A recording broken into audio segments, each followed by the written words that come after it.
Welcome to Homework Lib. This is chapter 35, problem number 38. We have air, eye drop, and cornea. So index of refraction for cornea is 1.38. Index of refraction for eye drop is 1.45. So let's look at the reflected light, or what happens to the phase of the light as it's reflected from this boundary and from the boundary of eye drop and cornea. As it reflects from air and drop interface, it undergoes a pi phase change. However, as we look at this interface of eye drop and cornea, there is no phase change, so the overall phase change is going to be pi. So if you're looking at the constructive interference, because in part A, we're given that information that the reinforced wavelength is 600 nanometers. So then we're talking about the constructive interference. Then the equation for thickness that we're going to use is going to be 2t equals m plus 1/2 lambda over n film, right? So in order to calculate the minimum thickness, let me rewrite this. Minimum thickness, then we need m equals 0. So t minimum is going to be 1/2 lambda over 2 and f. So lambda 4 times the index of refraction of the film. Then we have 600 times 10 to the negative 9 meters divided by 4 times 1.45. Then we have 103.45 nanometer as the minimum thickness of the eye drop. Now, let's go to part B. In part B, we're asked if there's any other wavelength in the visible range that is reinforced. So for this minimum thickness of 103.45 nanometers, let's see if there's any other wavelength that is reinforced. So we got this minimum by applying m equals 0, remember? And now what happens if m equals 1? If m equals 1, remember lambda equals to 2n film divided by t times t, divided by m plus 1/2 from the previous equation. Now twice the film, the index of refraction of the film, times this thickness, 103.45 times 10 to the negative 9 meters, divided by m is 1. So this is going to give us 1 plus 1/2, which is 3 over 2. Now, if we calculate this, we're going to find that it's to be 200 nanometers, which is not in visible range.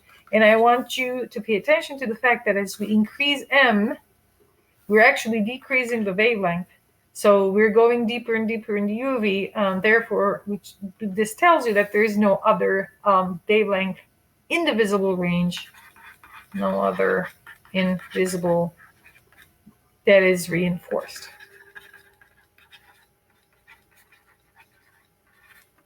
For the minimum thickness, though, for the minimum thickness.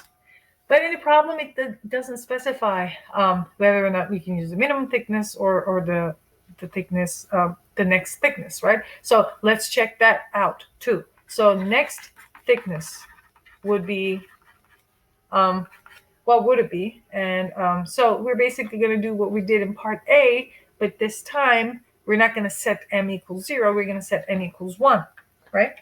So repeating what we had in pretty much part A, only for m equals 1 this time.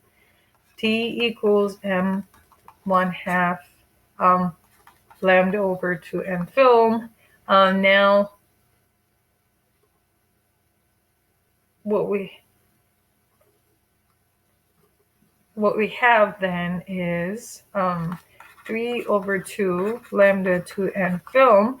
So it's basically 3 times, right? 3 times the initial thickness. So if you plug in the numbers, you're going to see that it's 3 times this value. So it's going to be 310.35 nanometers. This is the next thickness. Now, let's see if there is any reinforced wavelength that falls in the visible range using this thickness, right? So again, our thickness is now 310.35 nanometers. And now if m equals 0 for this particular wavelength, then t is going to be 1/2 lambda over 2 and film, lambda over 4 and film, lambda, then from here, we're again calculating the lambda, right? Lambda is going to be 4nf times the thickness, 4 times 1.45 times the new thickness, 310.35. Well, you can convert that to meters.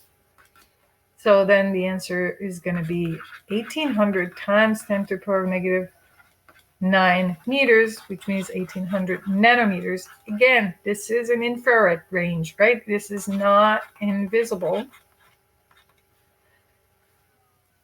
And let's look at what happens to the wavelength as we increase m. So for m equals 1, for example, we're going to have a thickness of 3 over 2 lambda 2 and f.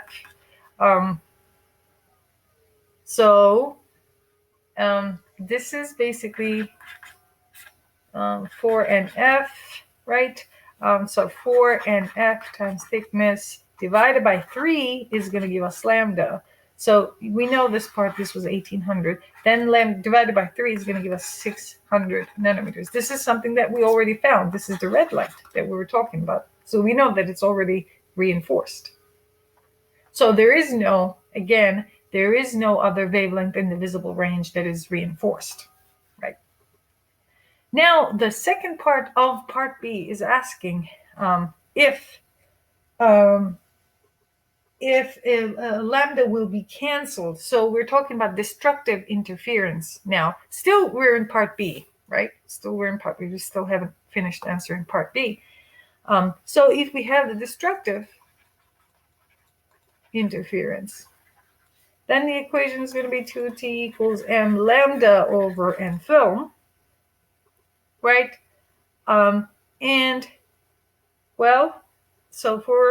Then let's isolate the lambda here. 2t times the thickness and times the index of refraction of the film divided by m, then is going to give us the destructive interference.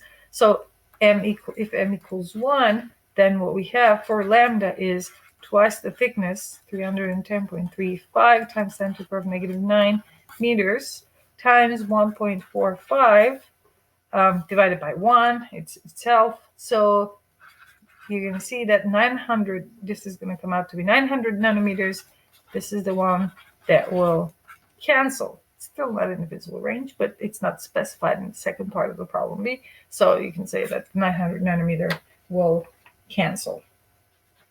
This concludes part B. Now we're going to switch gears to a different arrangement now.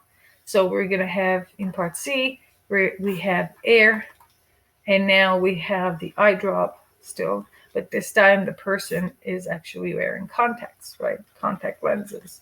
So the index of refraction for contacts is 1.5, eye drop is again 1.45. So as you can see here, the light at this interface of air and eye drop is going to undergo a phase change, and then another one here, because now the index of refraction of eye drop is less than the contact lenses. So overall, no phase change, phase difference between the reflected lights from each interface. Therefore, for the constructive interference to happen, we have this condition, m lambda over n film. Now, we're asked if there is a wavelength that is going to be reinforced in the visible range for the thickness that we calculated in part A, which means we have the minimum thickness, right? So this is an important point. Don't need to use 310 that we calculated in part B. We're specifically instructed to do so, to use our answer from part A. Therefore, lambda 2t and f over m, right? So again, we're gonna see if m equals 1 falls, if the lambda falls in the visible range. If we do that, then lambda is going to be equal to twice 1/345 times 10 to the power -9 times 1.45 divided by 1. This is going to give us 300 nanometers, not in the visible range, right? So if m equals 2, then we're going to divide it by half. Lambda goes to 150 nanometers. Definitely not invisible. We're actually getting away from it, right? So, thus, no visible lambda will be reinforced. Now, the second part of part C is asking if what lambdas will be canceled. So we have destructive interference. Again, then it's going to be 2t equals m plus 1/2 lambda over m film. Again, our thickness is 103.45. It's specified in the problem. So for m equals 0, well, let's just isolate lambda first. Lambda is going to be 2 times the thickness times the index of refraction of the film. In denominator, we're going to have m plus 1/2. And now if we have 0, we have 1/2 in denominator, twice the thickness, times 10 to the power -9 meters, 1.45. So this is going to give us 600 nanometers. So now 600 nanometers will be canceled if we have contact lenses instead of our cornea.